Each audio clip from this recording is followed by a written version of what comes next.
جی ناظرین، آپ کی خدمت میں آپ کے میزبان تھامس مسیح کا سلام۔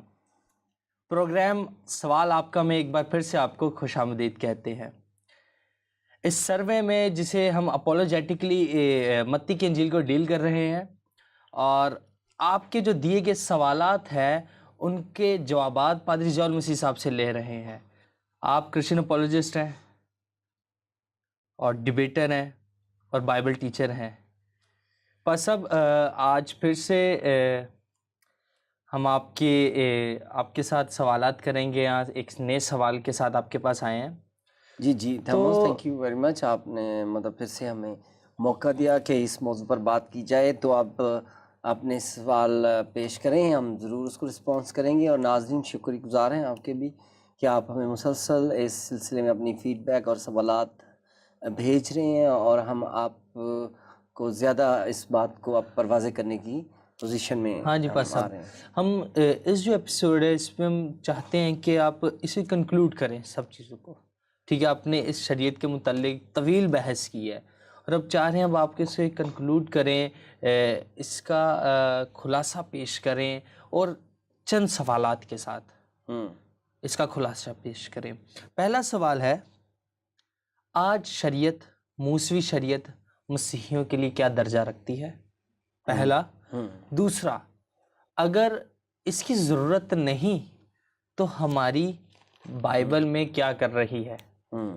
کیونکہ بہت سے سوالات ہمیں آئے، بار بار وہی سوالات آ رہے ہیں جس کے جوابات آپ دے چکے ہیں، لیکن جن سوالات میں سے یہ ہم نے سلیکٹ کیے ہیں آپ سے کیے جائیں تاکہ اس پروگرام کو، اس موضوع کو کنکلوڈ کیا جائے۔ جی تھامس، یہ خوبصورت سوال ہے کہ موسوی شریعت سے مسیحی کیا سیکھتے ہیں آج، اور پھر آج تک ہم نے اس کو اپنے ساتھ یوں رکھا ہوا ہے۔ دیکھیے، میں نے آپ کو پہلے بھی بتایا تھا کہ یہ اس طرح سے منسوخ نہیں ہو رہی کہ ہم کہیں کہ اب منسوخ ہو گئی ہے، اب ختم ہو گئی ہے، یا یہ منسوخ اس وجہ سے ہوئی ہے کہ یہ اپنی حیثیت کھو گئی تھی، یا یہ بدل گئی تھی، اس وجہ سے یہ منسوخ ہو کے اس کی جگہ پہ دوسری شریعت کو لایا گیا ہے، یا دوسرے احکامات کو یا دوسرے عہد کو لایا گیا ہے۔ ایسی بات نہیں ہے۔ اس میں یہ ہے کہ یہ کچھ پورا ہو کے تو دوسرا حصے میں ہم آئے ہیں، وہ پوری ہو کے اپنی مدت پوری کر کے۔ لہٰذا اگر کسی نے یہ جاننا ہے کہ کس طرح وہ باتیں اب مدت پوری کر کے یہاں تک ہم پہنچے ہیں کہ پیچھے کیا تھا بات جس سے ہم سیکھتے ہوئے یہاں تک پہنچے، تو یہ ضروری ہے کہ ہم اس کو اپنے ساتھ رکھیں ایک اچھے طالب علم کی، اور خدا نے کس طرح سے ہمیں اس پروسیس میں سے گزارا اور ہمیں مسیح یسوع تک لے کے آئے، فضل تک لے کے آئے ہیں، تو وہ کس طرح سے ہم وہاں پہنچے ہیں۔ تو اس کے لیے اگر پھر بھی آپ غلطیوں 5 باب اس کی 18 آیت میں چاہوں گا کہ اس کی نہیں، پہلے میں چاہتا ہوں کہ ہم دوسرا تیموتھیوس 3 باب اس کی 16 آیت کی تلاوت کریں گے۔ ٹھیک ہے۔ تو دوسرا تیموتھیوس 3 باب اس کی 16 آیت میں لکھا ہے، ہر ایک صحیفہ جو خدا کے الہام سے ہے، تعلیم اور الزام اور اصلاح اور راست بازی میں تربیت کرنے کے لیے فائدہ مند بھی ہے۔ یعنی کہ ہر ایک صحیفہ جو ہے، جو خدا کے الہام سے آپ کو ملا، وہ تعلیم کے لیے، وہ اصلاح کے لیے اور تربیت کے لیے آج بھی فائدہ مند ہے۔ تو بالکل ہم اس سے نہ صرف تعلیم حاصل کر رہے ہیں بلکہ ہم اس سے تربیت بھی لے رہے ہیں اور اصلاح بھی لے رہے ہیں کہ کس طرح سے یہ باتیں جو ہیں وہ پہلے اس طرح سے تھیں، اور پھر ان کی اصل آئی، کس طرح سے خدا نے کہا کہ بغیر خون بائے معافی نہیں ہو سکتی، کس طرح خدا نے انہیں ایک قربانیوں کا پورا نظام دیا، انہیں بے عیب برے کو قربان کرنے کے بارے میں سکھایا، اور پھر کس طرح سے اس نے اپنے بیٹے کو جو کہ ایک بے عیب تھا اور وہ گناہ سے مبرہ تھا، وہ معصوم تھا، اور اس کو جو تھا اس برے کی جگہ پہلے انہیں یہ سکھایا گیا۔ ہمیں پھر ان باتوں کو تربیت حاصل کرنے میں ہمیں وہ ضروری ہیں۔ لہٰذا آج مسیحی جو ہیں وہ اس سے بہت سی باتیں سیکھتے ہیں۔ سب سے پہلے ہم اگر پوائنٹ وائز اس کو دیکھیں تو موسوی شریعت خدا کی پاکیزگی کو ظاہر کرتی ہے، تو وہ ہم سیکھتے ہیں، کیونکہ اعبار 19 باب اس کی 2 آیت میں لکھا ہے، بنی اسرائیل کی ساری جماعت سے کہے کہ تم پاک رہو کیونکہ میں جو خداوند تمہارا خدا ہوں پاک ہوں۔ یعنی کہ خدا پاک ہے اور وہ چاہتا ہے کہ پاکیزگی رہے. یہ ہم اس شریعت میں بھی ہم دیکھتے ہیں. اور پہلا پطرس پہلا باب اس کی 16 آیت میں لکھا ہے کیونکہ لکھا ہے پاک ہو اس لیے کہ میں بھی پاک ہوں. یعنی کہ وہ ہمیں وہ سہارا دیتی ہیں باتیں کہ خدا جو پہلے بھی اس طرح کی بات کرتا رہا پھر اب خدا سے ہم. اور پھر موسوی شریعت جو ہے وہ گناہ کی ماہیت اور اس کی مجرمانہ فطرت کے بارے میں ہمیں بتاتی ہے، سکھاتی ہے. ہم اس سے گناہ کو پہچانتے ہیں اور اس کی مجرمانہ فطرت کو ہم پہچانتے ہیں. اور اس کا اظہار پولس رسول اپنے خط میں کرتے ہیں، جیسے رومیو 3 باب اس کی 20 آیت میں لکھا ہے کہ شریعت کے وسیلہ سے گناہ کی پہچان ہوتی ہے. شریعت کے وسیلہ سے کیا ہوتی ہے؟ گناہ کی پہچان ہوتی ہے کہ گناہ کیا ہے. اب آگے جا کے اس کا کرنا کیا ہے، کس طرح سے ہم نے ان گناہوں کی خلاصی کرنی ہے. کیا وقتی طور پر خلاصی کرنی ہے؟ ہاں، اس وقت بھی گناہوں کی خلاصی ہوتی تھی اور وقتی طور پر ہوتی تھی، لیکن اب ابدی کاہن لازوال اس کی کہانت، اور اس نے ہمیں ابدی خلاصی جو ہے وہ دلوائی ہے. لہٰذا ہم نے یہ سیکھا کہ کس طرح سے جو خدا نے ہمیں وہاں سے لایا ہے اور پھر ہمیں کامل تک، کیونکہ مسیح شریعت کا انجام ہے، عبرانیوں کی خط میں لکھا ہے. اور پھر موسوی شریعت جو ہے وہ ہماری اس ضرورت کو بھی نمایاں کرتی ہے کہ ہمیں گناہ سے جدا رہنا چاہیے اور ہمیں دوسری قوموں سے الگ نظر آنا چاہیے. کہ خدا کی شروع سے یہ منشا رہی ہے کہ ہم دوسری قوموں سے الگ نظر آئیں. اور ایک نمبر 2 کہ ہم جو ہیں وہ گناہ سے جدا ہونے کی ہمیں چاہت بھی ہو کہ ہم نے گناہ نہیں کرنا. تو شریعت کے بہت سے ایسے قوانین ہیں جو بنی اسرائیل قوم کو دوسری قوموں سے علیحدہ کرنے کے لیے دیے گئے. اس میں کیا تھا کہ نہ صرف عبادت میں فرق تھا یہودیوں کی اور دوسری اقوام کی، بلکہ ان کے رہن سہن میں بھی فرق تھا، اور ان کے خوراک میں بھی فرق تھا، ان کے پہننے کے کپڑوں میں بھی فرق تھا، ان کے داڑھی رکھنے کے انداز میں بھی فرق تھا، ان کے بال رکھنے کے انداز میں بھی فرق تھا، ان کے کپڑے پہننے کے انداز میں بھی فرق تھا. یعنی کہ خدا نے انہیں یہ پورا سیٹ دیا ہوا تھا کہ آپ نے کھانا کیا ہے اس میں بھی آپ کو علیحدگی ہونی چاہیے، آپ نے کس طرح سے عبادت کرنی ہے اس میں بھی علیحدگی ہونی چاہیے، آپ نے کس طرح سے رہنا سہنا اس میں بھی علیحدگی ہونی چاہیے. اور چلیں تھوڑا بالوں کا ہی لے لیتے ہیں. احبار 19 باب اسی 27 آیت لکھا ہے تم اپنے سر کے گوشوں کے بال کاٹ کر گول نہ کرنا اور نہ تو اپنی داڑھی کے کونوں کو بگاڑنا. یعنی کہ بالکل داڑھی کو لمبا جانے دینا.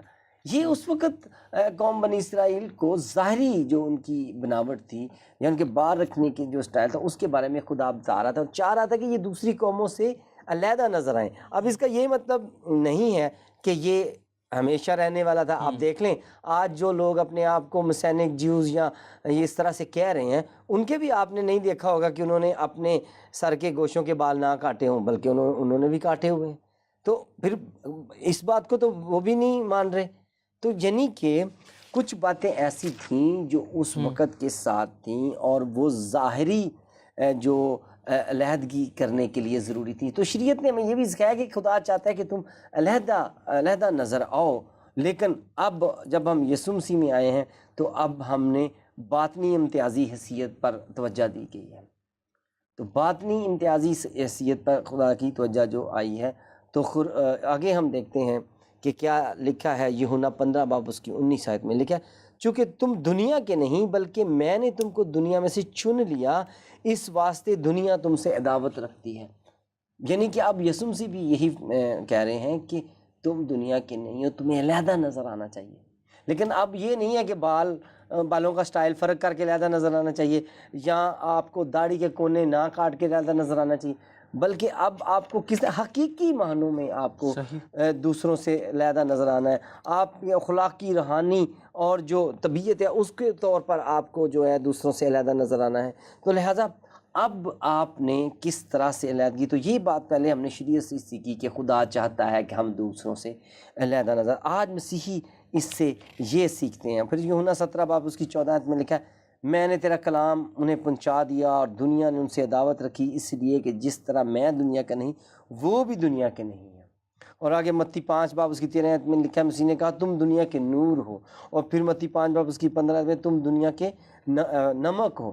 ہاں جی، تو موسوی شریعت سے یہ بھی ظاہر ہوا کہ خدا کس طرح اپنا مصوبہ نجات جو ہے وہ پایا تک نہیں. آج مسیحیوں کو بائبل میں جو آپ نے کہا ہے نا کہ اس کو اس میں رکھنے کا کیا فائدہ ہے، تو آج اس کو اس میں رکھنے کا مسیحیوں کو یہ فائدہ ہے کہ ہمیں یہ بھی پتہ چلا کہ خدا نے اپنا جو منصوبہ نجات ہے اسے کس طرح پایا تکمیل تک پہنچایا. یعنی کہ اعمال 14 باب اس کی 16 آیت میں لکھا ہے اس نے اگلے زمانے میں سب قوموں کو اپنی اپنی راہ چلنے دیا. پرانی بات کر رہا ہے. پھر اعمال 17:30 میں پس خدا جہالت کے وقتوں سے چشم پوشی کر کے اب سب آدمیوں کو ہر جگہ حکم دیتا ہے کہ توبہ کریں. اور پھر غلطیوں 3 باب اس کی 24 آیت میں کیا لکھا ہے، پس شریعت مسیح تک پہنچانے کو ہمارا استاد بنی تاکہ ہم ایمان کے سبب سے راست باز ٹھہریں، مگر جب ایمان آ چکا تو ہم استاد کے متحد نہیں رہے. اور دیکھیں کس طرح سے جو بات ہے وہ اس منصوبے کو سمجھنے کے لیے آپ کو بتائی جا رہی ہے کہ خدا پہلے جہالت کے وقتوں سے خاموش رہا، لیکن اب جب وقت پورا ہو گیا تو پھر اس نے اپنے بیٹے کو بھیجا اور پھر اس نے پہلے نبیوں کے وسیلے سے بات چیت کی. یعنی کہ ایک منصوبہ چلا آ رہا تھا جسے مکمل ہونا تھا.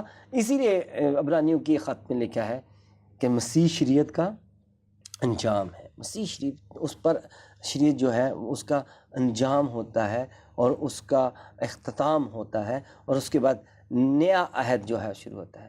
اور پھر شریعت نے ہمیں یہ بھی بتایا، شریعت کو ساتھ رکھنے کا جو شرعی موسوی احکام جو اب ہم پر لاگو نہیں ہیں موقوف ہو گئے، وہ ہمیں یہ بھی سیکھنے کا موقع دیتے ہیں کہ ہم درمیانی کی ضرورت کو سمجھیں کہ ہمیں ایک درمیانی کی ضرورت کیوں ہے. اور موسوی شریعت جو ہے وہ ایک درمیانی خدا اور انسان کے درمیان ایک درمیانی کی جو اہمیت ہے اس کو بھی واضح کرتی ہے.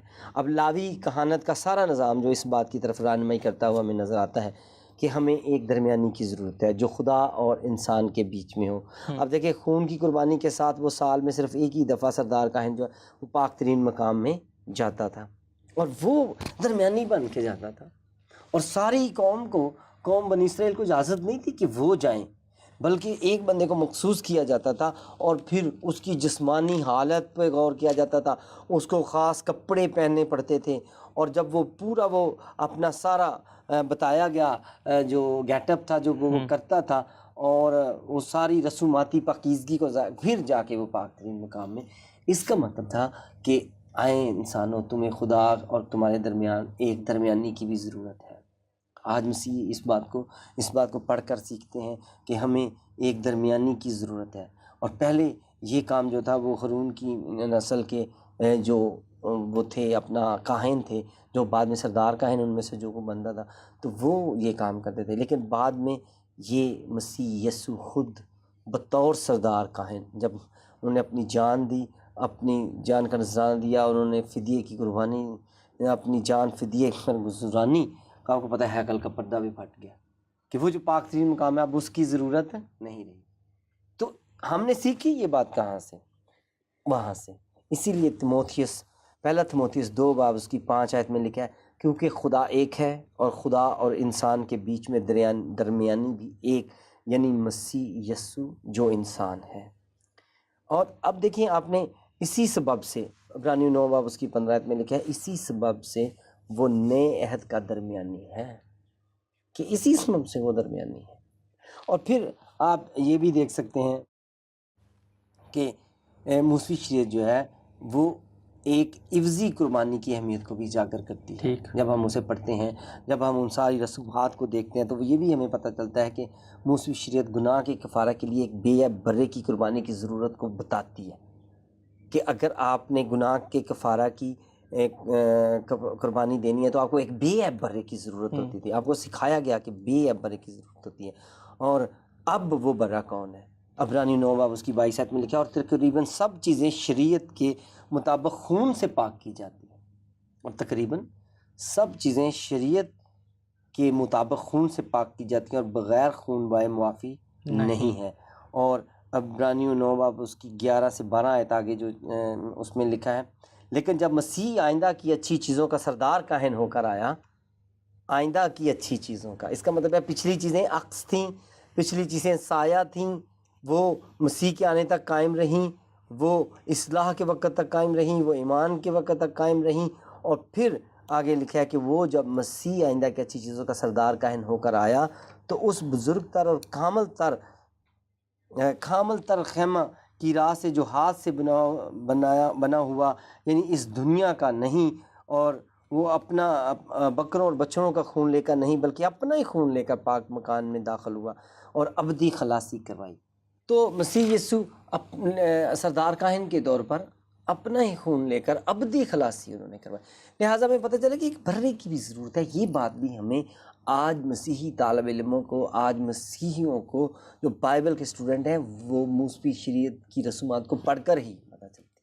ہاں، تو موسوی شریعت جو ہے اسے آج پڑھ کر ہمیں یہ بھی پتہ چلتا ہے کہ کفارے کو کئی طور سے بیان کیا گیا ہے، کہ کفارے کی ضرورت ہمیں پتہ چلتی ہے۔ یعنی کہ ہر برہ جو پرانے عہد نامے میں قربان کیا جاتا تھا، دراصل وہ خدا کے بے عیب برے کے پیش خیمہ تھا، وہ اس کی صلیبی موت کا پیش خیمہ ہوتا تھا۔ اور اسی لیے یوحنا پہلا باب اس کی 29 آیت میں لکھا ہے، اس نے یسوع کو اپنی طرف آتے دیکھ کر کہا، دیکھو یہ خدا کا برہ ہے جو دنیا کا گناہ اٹھا لے جاتا ہے۔ دیکھو یہ خدا کا برہ ہے۔ اچھا دیکھیں کہ وہاں پر پہلے قربانی کا برہ ہم نے سیکھا، اب خدا کا برہ۔ تو یہ ایک مسیحی طالب علم ہے، اسے کہاں سے پتہ چلا؟ پرانی جو موسوی شریعت کی رسومات تھیں یا پرانی جو سایہ چیزیں تھیں جو آپ کو سمجھایا جا رہا تھا، تو وہاں تک لایا جا رہا ہے، اس لیے اسے رکھنا ضروری ہے۔ اور ہر کاہن کو بطور مسیح کے کام کرتے ہوئے آپ نظر آتے ہیں، اور وہ جو پردہ جو پاک ترین مقام اور خیمہ کے کو علیحدہ کرتا تھا، اب وہ اس بدن کی بھی نمائندگی کرنے لگ گیا۔ یعنی کہ ہم دیکھتے ہیں کہ وہ پردے سے ہم نے بات سیکھی، یعنی کہ یہ ان باتوں کو اس لیے ہم نے رکھا ہوا ہے کہ وہ ہمیں ان باتوں کو سمجھنے کا موقع دیتے ہیں۔ پادری صاحب، میں چاہتا ہوں کہ جو احکام جس کے لیے تھا اسپیسیفک، یا ہم کس طرح اس چیز کو سمجھیں گے کہ یہ کام اس کے لیے تھا، یہ احکام اس کے لیے تھا، کون سا احکام آج بھی ہمارے لیے ہے، تو تھوڑا سا اس کی ڈیٹیل پیش کریں۔ یعنی آپ چاہ رہے ہیں کہ جو ایسے احکامات جو اب ہم پر لاگو نہیں ہیں اور وہ اپلیکیبل بھی نہیں ہیں اس موجودہ دور میں، تو وہ ان کو تھوڑا سا ڈسکس کر لیں۔ ہاں جی بالکل۔ ہاں، میں ایک کتاب بھی لایا تھا آج، کہ یہ ایک کتاب کسی نے پرنٹ کی ہے، اور اس کو انہوں نے کتاب احکام کا نام دیا ہے، اور کسی نے اس کو ٹرانسلیٹ کیا ہے کہیں سے، اور اس میں انہوں نے 613 احکامات جو بائبل میں دیے گئے ہیں موسوی شریعت کے، وہ سارے 613 کے 13 لکھ دیے ہیں۔ لیکن اس کی بڑی دلچسپ بات ہے کہ اس کے شروع میں تعارف میں جو لکھا ہے بات، تو تعارف میں اس میں لکھا ہوا ہے کہ یہ بات دلچسپی سے خالی نہیں کہ کلیسیا میں بہت کم افراد ایسے ہیں جو اس حقیقت سے واقف ہیں کہ موسیٰ نبی کی معرفت عطا ہوئی یہوہ کی شریعت کا ہر حکم ہر انسان کے لیے نہیں۔ بعض احکام کا تعلق صرف لاوی کاہنوں کے ساتھ تھا، بعض کا تعلق صرف خواتین کے ساتھ، بعض کا تعلق صرف قضات یعنی جو منصف لوگ تھے ان کے لیے تھا، اور بعض کا کسانوں، مزدوروں اور دیگر پیشوں سے تعلق رکھنے والے افراد کے ساتھ ہے۔ اور بعض احکام، اب یہ بڑی خاص بات یہاں پہ لکھی ہے، یہاں پہ حالانکہ یہ مسینک کسی گروپ کی طرف سے پرنٹ کیا گیا، لیکن یہاں پہ یہ بھی لکھا گیا ہے کہ بعض احکام ایک مخصوص مدت کے لیے دیے گئے، یعنی کہ ایک وہ مخصوص مدت کے لیے، اور بعض احکام کا اطلاق صرف اسرائیل کی سرزمین پر ہی ہوتا تھا۔ اب یہاں پر ایک فکرہ اور بھی لکھنا چاہیے تھا کہ بعض احکام کا تعلق ہیکل کے ساتھ ہی تھا، اور انہیں ہیکل میں ہی، لیکن یہ نہیں لکھا، لیکن یہ ہم ایڈ کر دیتے ہیں۔ تو اب اسی میں کچھ ایسی جو احکامات ہیں وہ آپ کے ساتھ ڈسکس کرتا ہوں جو آج اپلیکیبل ہمیں نظر نہیں آتے، کہ اس طرح سے ان کا تعلق صرف یروشلم تک تھا، ان کا تعلق اس وقت تک جب خدا ان کو یروشلم میں ایک ان کو اپنی آئیڈینٹی دے رہا تھا۔ جیسے کہ استثنا 13 باب اس کی 12 سے 17 آیت میں لکھا ہے، جو شہر خداوند تیرے خدا نے تجھے رہنے کو دیا ہے، اگر ان میں سے کسی کے بارے میں تو یہ افواہ سنے کہ آدمیوں نے تیرے ہی بیچ میں سے نکل کر اور تو دریافت خوب تفتیش کر کے پتہ لگانا کہ مکروہ وہ کام تیرے درمیان کیا گیا، تو اس شہر کے باشندوں کو تلوار سے ضرور قتل کر ڈالنا، اور وہاں کے سب چپاؤں کو اور اس شہر کو اور وہاں کی لوٹ کو تنکا خداوند اپنے خدا کے حضور آگ سے جلا دینا۔ یعنی اس کی جو اخذ کر کے جو اس کتاب میں ماخوذ اس حکم کو لکھا گیا، تو لکھا گیا ہے کہ بت پرست اور غیر معبودوں کی پرستش کرنے والوں کے شہر کو جلا دینا۔ ہاں جی۔ اب دیکھیں آج جو اسرائیل ملک ہے اس کے سب سے اچھے تعلقات انڈیا سے ہیں، اس خطے میں، اور انڈیا آپ کو پتہ ہے بت پرست بت قوم ہے، پرست ہے. تو ان کے لیے خدا نے کیا حکم دیا تھا؟ یہ اپلیکیبل رہا ہے؟ نہیں رہا، نہیں. اس لیے کہ یہ کسی خاص حدود کے خاص اندر کی حدود. بات تھی، یہ ساری دنیا کی بات نہیں. بالکل ایسی بجا فرما رہے ہیں. ہاں، تو پھر اسی طرح آگے اگر آپ چلیں تو بعض احکامات ایسے بھی تھے کہ جیسے عید خیام کے 7 دن تم خیموں میں رہنا، ہاں جی.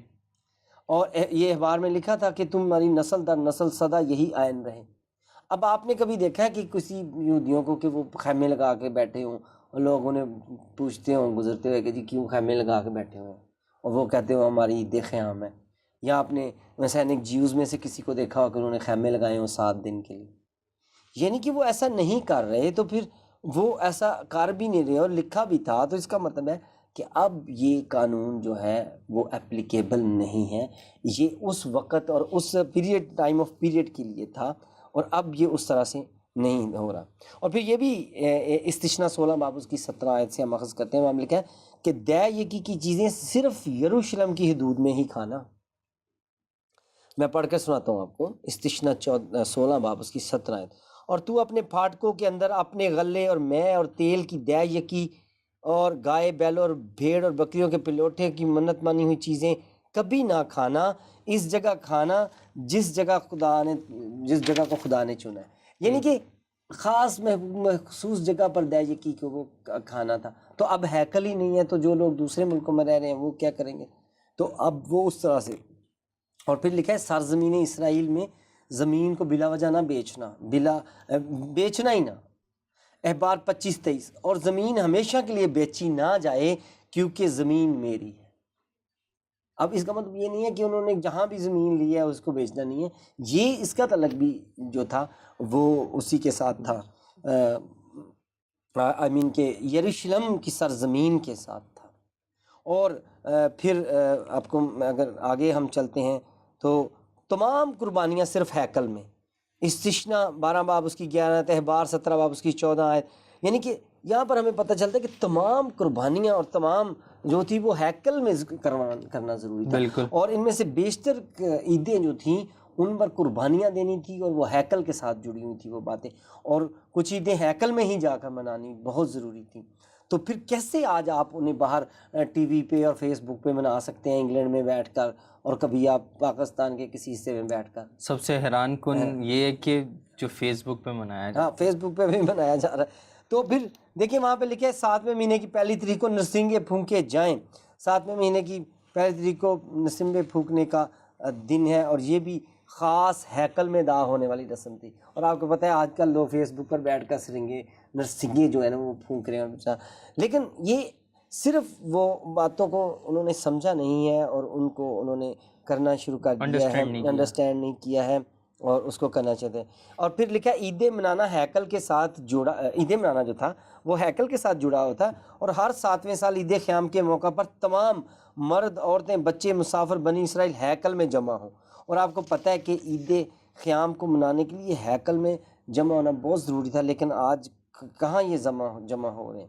اور پھر ظاہری بناوٹ، لباس، بال، گھر وغیرہ، یہ بالوں کے سٹائل کے بارے میں پہلے بھی بات کر چکا ہوں کہ احبار 19 باب کی 27 آیت میں لکھا تم اپنے سر کے گوشوں کے بال کاٹ کر گول نہ کرنا.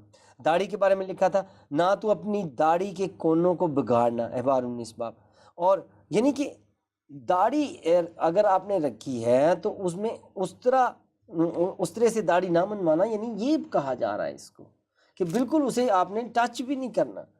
تو آج آپ نے دیکھا ہے کسی کو جو نئے اپنے آپ کو لوگ یہودی کہہ رہے ہیں کہ ان کی آپ نے داڑھی بالوں کو آپ نے کھلا چھوڑا دیکھا ہو، آپ نے ان کا بالوں کا سٹائل ایسا دیکھو، ایسا نہیں ہے، بلکہ سب کچھ بدل گیا. لباس کے بارے میں بڑی خاص بات ہے، بس اسی پہ ہم اینڈ کریں گے. لکھا ہے کہ احبار تم ان قوموں کے دستور پر مت چلنا. اور نسل در نسل حکم یہ تھا کہ اپنے پیرہن جو ہیں ان کے کناروں پر جھالر لگائی جائے، اور جھالر کے اوپر آسمانی رنگ کی ڈوری جو ہے نا وہ لگائی جائے. احبار 20 اور 23. اور اس بات کو لکھا ہے آگے جا کر کہ کس طرح سے تم ان کو ہاں ٹھیک ہے. تو آپ دیکھیں کہ اب مجھے یہ بتائیں کہ کسی کو آپ نے دیکھا ہے کہ وہ اس طرح کا پیرہن پہنا ہو کہ وہ گنتی 15 باب اس کی 38 آیت میں لکھا ہے بنی اسرائیل سے کہہ کہ وہ نسل در نسل اپنے پیرہنوں کے کناروں پر جھالر لگائیں اور اپنے کناروں کی جھالر کے اوپر آسمانی رنگ کی ڈوری ٹانگیں۔ اب آپ دیکھیں، اور پھر ایک آخری بات کہ اون اور اون اس کی ملاوٹ کے ساتھ، تو اون اور سن دونوں کی ملاوٹ کا بنا ہوا کپڑا، یعنی ملاوٹ والا کپڑا بھی نہیں پہن سکتے تھے۔ تو آج آپ کو پتہ ہے شرٹیں بغیر پولیسٹر کے آ ہی نہیں رہی آ ہی نہیں رہی ہیں، تو آپ کیا پہن لیں گے؟ یہ اس وقت کے لیے مخصوص باتیں تھی، آپ کے تو کپڑے پہننا مشکل ہو جائے گا۔ آج کل اگر آپ ہمیں اس بات پر مجبور کریں کہ نہیں جی ہم نے احکامات مان، تو پھر اگر مان رہے ہیں تو بھی آپ بھی سارے مانیں نا، پورے مانے۔ آپ بھی پورے مانیں۔ اور اگر آپ عیدیں منا رہے ہیں تو پھر اس کو ہیکل میں، اور یہاں تک تھا کہ اپنے جو گھروں کی چھتوں کی منڈیر ضرور بنانا۔ استثنا 22:8 میں لکھا جب تو کوئی نیا گھر بنائے تو اپنے چھت پر منڈیر ضرور بنانا۔ اب بتائیں کہ آپ منڈیر بنا رہے ہیں، آپ کے گھر کی منڈیر ہے یا کسی کی، یعنی کہ یہ مخصوص باتیں تھیں اس علاقے کے لیے اس وقت اور خاص۔ خوبصورت پاس صاحب، خوبصورت پاس صاحب، شکریہ۔ امید کرتا ہوں آپ نے برکت پائی ہوگی، اور اس موضوع کو کیا شریعت منسوخ ہوگی ہمارا اس موضوع کا آخری ایپیسوڈ تھا جو ہم نے آپ سے شیئر کیا۔ اگلے ایپیسوڈ میں ملیں گے۔ آپ کا ہوسٹ تھامس مسیح، شکریہ۔